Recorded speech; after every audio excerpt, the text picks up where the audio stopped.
Assalamualaikum warahmatullahi wabarakatuh. My name is Imatul Karamah. I'm from Islamic Education Department B, and I'm from Suku Dadi Python Probolinggo. My hobby is listening music, and then now I wanna get present about direct and indirect speech. Thank you for listening, as give us me time to present about it. Okay, there are three titles that I was present now. The first about understanding about direct and indirect speech.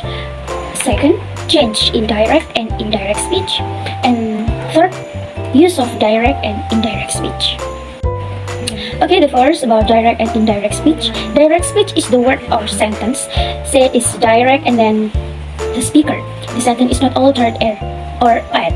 Whereas indirect speech is sentence said to submit the other statement toward. Jadi, direct speech adalah kalimat langsung yang biasanya ditandai dengan question mark atau tanda petik. Sedangkan indirect speech adalah kalimat tidak langsung yang artinya adalah ucapan seseorang yang menyatakan ucapan itu ucapan orang lain. Dan tandanya biasanya tidak ada tanda petik. Okay, next is the example of direct and indirect speech. About direct is to say, I'm very good in English.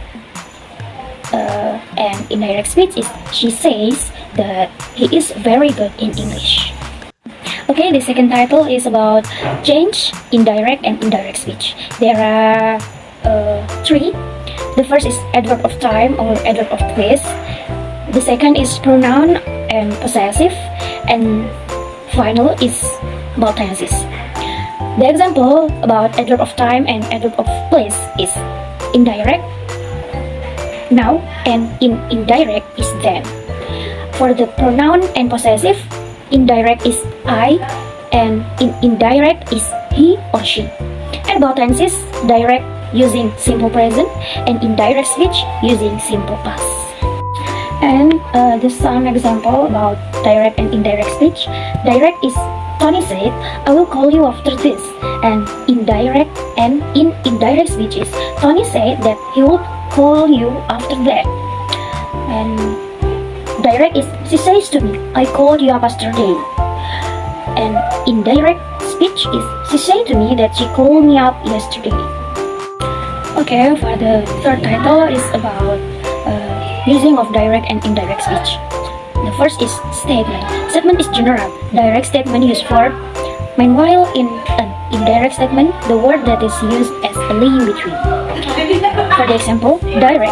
He said, I've seen the movie. Dia bilang, aku sudah menonton filmnya. And the example of indirect, he said that he had seen the movie. Dia berkata bahwa dia telah menonton film itu.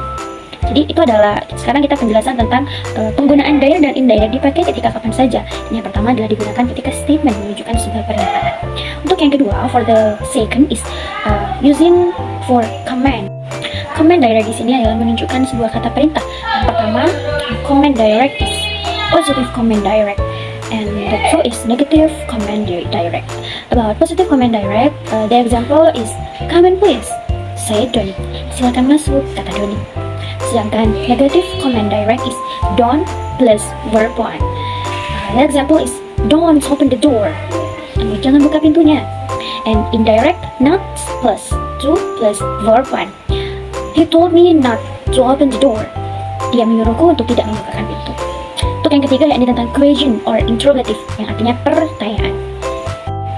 Okay, question is that begin with auxiliary words such as is, am, are, was, were, do, does, did, has, have, had, in yes or no question. Indirect speech begin with if or whether. The example for direct, are you sell today? And indirect is Diana asked me whether sell that day. Jadi pertanyaan di sini adalah biasanya digunakan untuk menyatakan pertanyaan dan diawali oleh modal auxiliary atau to be. Seperti contoh, are you okay? Kamu gak apa-apa? Nah, itu adalah salah satu contoh penggunaan direct speech yang digunakan untuk pertanyaan. Untuk yang terakhir adalah question word, yakni 5 kata tanya. Okay, what are they the question word? Nah, the question word is 5W and 1H. The 5W is what, why, where, who, when, and 1H is how. Jadi 5 kata tanya tersebut adalah diawali biasanya dengan dikenal dengan 5W1H, yakni yang bermulai dengan apa, mengapa, di mana, siapa, dan kapan. Dan yang terakhir adalah bagaimana. Salah satu contoh di sini saya beri contoh, where does Margaret live? Di mana Margaret tinggal? Sedangkan dalam indirectnya adalah Diana want to know where Margaret live. Diana ingin tahu di mana Margaret tinggal. Seperti itu. Terima kasih. Okay, finally, thank you for your attention. And if I have made mistake, I beg your pardon. Finally, I should say, wassalamualaikum warahmatullahi wabarakatuh. See you next time. Bye bye.